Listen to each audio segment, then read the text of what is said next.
Hello, so today I want to talk about what the benefits of going to a vigil are. And if you don't know what a vigil is, in terms of more specifically for animals, it's when you go to a slaughterhouse and you see the trucks of animals that are entering and see them for a moment, and usually we give them water or try to comfort them as much as we could. And so first, this must sound like it's a bad idea, that especially if you're not a vegan, it might sound like you're torturing yourself.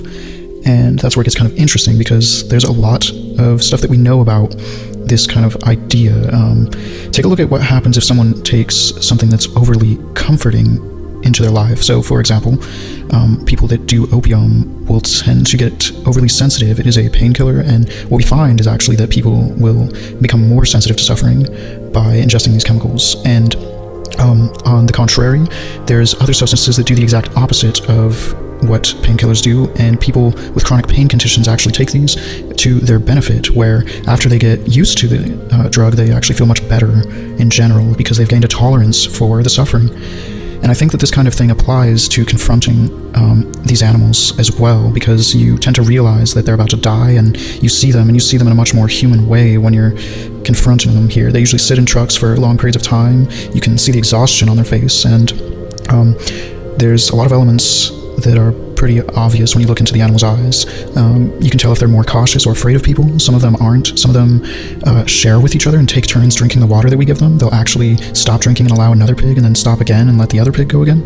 But then some fight over it, and you can kind of tell their different individual lives while you're at these events. And I think this kind of connection actually makes it more intense to realize that they're about to die.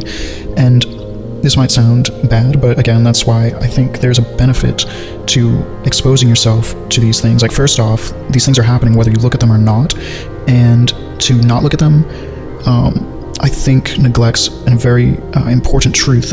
I think not looking at them is self-comforting, and I think that makes us more sensitive to suffering on one hand, but I think on the other hand, I think there's an element where, like, you might think that being sensitive to these animals by remaining hypersensitive to these things is a good thing, but it's not necessarily. It doesn't mean that you're going to care more about the animals. It means that you're simply not going to confront the problem at all. And when you confront them, although you might develop a tolerance to it, you're actually experiencing it at all in the first place. When you're avoiding it, there is no experience of this to be sensitive to. Like, you might have a sensitivity, it's just not applicable to your reality. And another interesting element is that you're surrounded by a bunch of people undergoing the same experience, and I think that's what's critical to the benefit of going to these events. Even for someone who's not a vegan, I think people should go to these in the same way that someone might practice some form of intense exercise or intense physical endurance experience. I think it can kind of train you, but also force you to confront a reality that we often neglect. And I think that kind of neglect makes us even fearful in our own lives towards the general concept of death.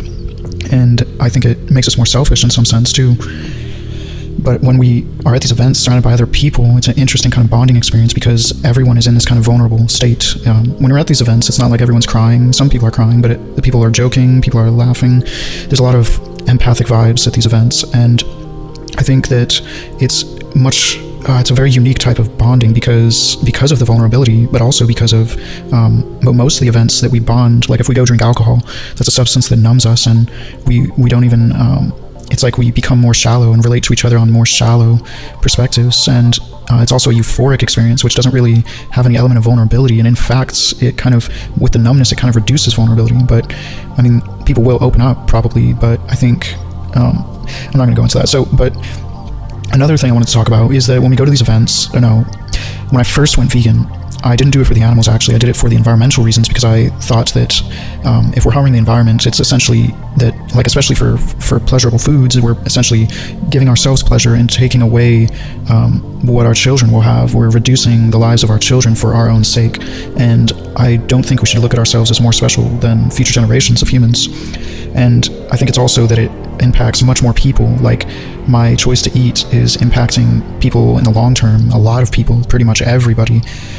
And so I don't know, that's what convinced me to turn. And I didn't actually have much empathy for animals at the time. I mean, I would if I saw the animals, but I wasn't really making the connection of what we do in the food industry or anything like that. And through this experience, there was a lot of weird developments. I found people would assume that I cared about the animals, and that would really freak me out because it didn't make sense. I could see that people were biased when they looked at me simply because I was vegan. And this kind of made me feel really distanced from other people, and it made me realize a lot about stigma in general. And I've been stigmatized in my life a lot, but this was particularly weird because it was almost everyone that would stigmatize this, and I didn't expect it. I would openly talk about it, and people would react so strange, and it confused me, and it kind of sent me off on a weird path for a while. I got kind of defensive, and I noticed that people would stereotype my defensiveness as well, and even that was kind of shocking. I didn't realize that a lot of the vegan stereotypes were actually caused by a kind of natural progression of being outcast from the meat-eating world, and I think that there's a kind of emotional contagion that spreads within the communities of these people being undergoing this process, and then also associating even with people that don't undergo these stigmas in their lives. I think the moods and attitudes spread among the vegan culture and create these kind of stereotypes. And I think it's all, in essence, justified, but I think a lot of things are justified in life. I think both sides of this argument are in some sense justified, in that it's all about educating each other and trying to show each other different perspectives and things that we didn't ourselves consider. And so something weird that happened after I went vegan is that I became more and more sensitive to the animals, and I didn't at first understand this, but then I realized that I think it was because I wasn't eating them, which normally forces me to undergo these kind of coping strategies where I numb myself to these animals. So for example, if I'm eating a burger, I notice that, well, I'm essentially eating something that I could have empathized with or thought was cute or whatever like this, but I don't do that while I'm eating, and I think that we reduce our awareness of that because that would just ruin the food. Obviously, it would make it hard to eat, and I think when I wasn't a vegan, I thought that this was a necessary thing, that we have to eat meat, and so coping isn't really a problem. And I also realized that there's a few different kinds of coping mechanisms. So, for example, we can dissociate from our rationality, where we can tell ourselves that these animals didn't have feelings or that they deserved it, or any kind of various rationalizations that we don't have actually evidence for. We'll kind of loosen up our need for evidence in order to make ourselves feel better and conclude things that we're not actually able to conclude rationally. We'll become less rational in order to make ourselves feel better. And I realized that this kind of thing extends beyond these moments that we're eating. It extends to every kind of moment of conflict where I can find ways to rationalize myself into a place of comfort. And another alternative route is that I could turn down my empathy, and I can remain rational and not lie to myself, essentially, but then tell myself that I don't care, or that I can just turn off my emotions towards the conflict.